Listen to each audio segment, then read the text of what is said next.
So ngayon mga kapatid ay mag-unbox po tayo ng nabili po nating Tecno Pova Neo 3. So ito po ay nabibili natin sa online, sa Shopee. Ayan, so titingnan po natin kung ano po yung mga function niya. Titingnan natin kung legit si Shopee. Ayan, kasi kailangan din ng kailangan din ng video pag bibili ka sa Shopee. Kung walang video, baka ma-scam tayo, hindi natin masulit to. Ayan, alam niyo na guys, nakakatakot po mag-order sa sa online. Okay. So yan po yung packaging niya. Tumulong natin. Alright.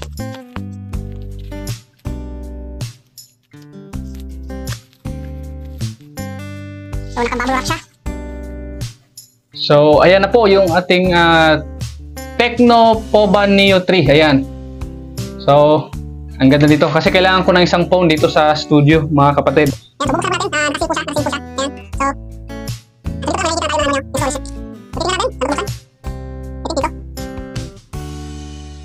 Okay. Yan.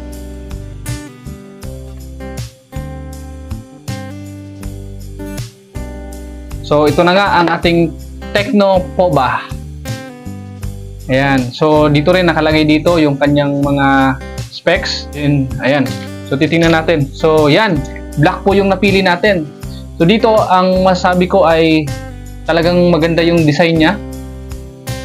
Ayan. Tapos sakto lang siya, hindi siya masyadong thin. Mabigat siya mga kapatid, pero okay lang. Ayan. Yung previous niya ay meron po siyang ganito. Ayan. Ano ba to? Full. Okay. And then makukuha tayo dito 12+1 month warranty. And then may ganito po siya. I think sticker. And then of course manual. And then may ano po siya, may cover. Jelly case cover. Pero sa akin is bibilang ko talaga to ng cover niya para pero of course pansamantala pwede na rin. Ayan. So meron siyang yan, cord ng charger. And then yan yun po yung charger niya. And then may pasobra po siyang earphone. Ayan, so maganda. Ayan, so yan po yung natin. Yan po yung makikita yung wallpaper nila. Ngayon, i-check natin. Ang kanya pong storage, kanya pong RAM ay 8 GB. So, okay na to pang gaming. Tsaka, kung marami kang apps na mga i-install. Kasi 8 GB po siya mga kapatid. And then, ang kanyang storage po ay 128 GB. Tapos may naka-install na rin ng mga Facebook, Google, Gmail. Ayan po siya.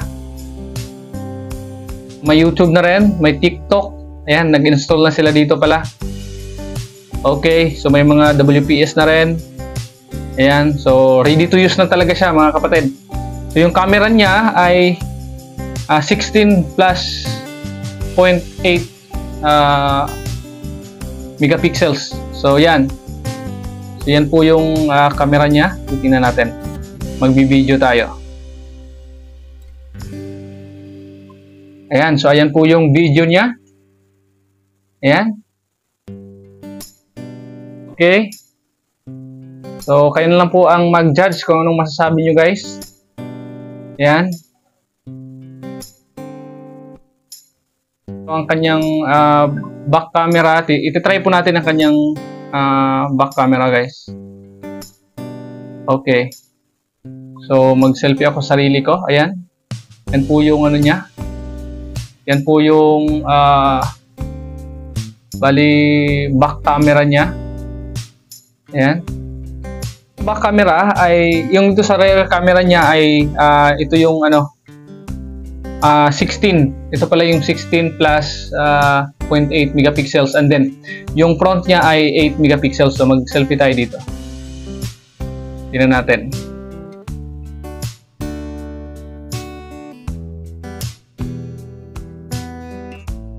So far very clear siya. Ayan. Makikita nyo naman. Maganda yung camera niya. Maganda yung quality. Although naka 8 megapixels lang to. Yung timbang niya ay nasa mga 200 grams. So ang price po niya sa dati ay 6,799. Pero guys, maniwala kayo sa hindi, nabili ko lang siya ng 4,637. Kasi dati 6,799, parang nasa 6,800 na rin yon. Tapos may shipping fee pa. Siguro pag bibilhin mo, aabot siya ng 7,000. Pero sa akin guys ay 4,637 kasama na doon yung shipping fee. So ayan, ipapakita ko po dyan sa yung screenshot ng kung saan ko siya binili. Ayan. So so far ang maano ko siya, maganda yung forma niya, astig yung forma niya. And then talagang sulit po siya sa presyo ngayon. Kaya hinihintay ko po siya. Dati di ako bumili dito kasi konti lang budget ko. Sa mga konti lang na budget, talagang sulit po siya sa ganitong presyo. Swak po siya sa presyo po niya na 4,000 plus. Ayan. Yan po siya. So astig. So ilalagay ko yung link sa description para sigurado kayong makabili kayo doon sa legit talaga na store. Kasi doon na nakita ko sa Shopee, hindi naman talaga Tecnopoba. Meron din ako nakita sa Alibaba na pareho lang talaga siya ng forma. Pero clone po siya mga kapatid. Kaya ilalagay ko po yung link niya dyan sa description and dyan sa comment below para po ang lahat ng mga bumili, baka makita nyo itong video na ito, ay makakasigurado kayo na yung bibilhan nyo ay talagang legit po siya. Ayan. So, by the way, yung ginamit ko ay yung lapel. Ito po siya. Ayan, di na po ako gumamit ng sound card. Sound card actually yung ginamit ko dati. Ngayon, di na ako gumamit sound card. Ito na yung gamit ko. So, ito po siya. Ayan, ilalagay ko rin yung ano niya. So, itatry po natin. Ito, tatanggalin ko dito. Po yung ano niya na walang, ganito, walang lapel siya. Actually, nakadalawa na po siya. Dalawa po yung, so pwede kayo sa yung dalawa, halimbawa may interview ka, may nagbablog ka sa labas, meron kang kasama, pwede siya.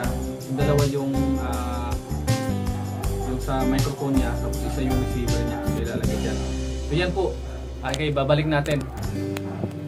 Okay, yan po yung tunog niya kung meron po siyang ganito. So ibang-iba po talaga. Talagang ini-enhance niya yung ano. Sobrang nagugustuhan ko to guys. So far, pangalawang beses ko na ito nagamit siya ngayon. Ayan. So, ang ganda po nito. Ayan. Ilalagay ko po yung link sa baka po makatulong sa mga naghahanap po ng kuwan. Kasi bumili ako ng ganito dati, yung nabilhan ko, hindi masyadong maganda yung hindi maganda yung quality. Pero ito guys, talagang sulit po siya. Sa murang halaga lang po. Ayan. Sulit po ba? Ayan, po ba? Ayan, po ba yung pangalan, no? Sulit po ba? Yung presyo? Yes, so guys, para sa akin, sulit na sulit po siya sa presyo. Kaya wala na pong tanong ng po ba? Sulit po ba? Magkano po ba? Kasi nilalagay na po natin. So subukan niyo na. Ayan, so Tecnopoba Neo.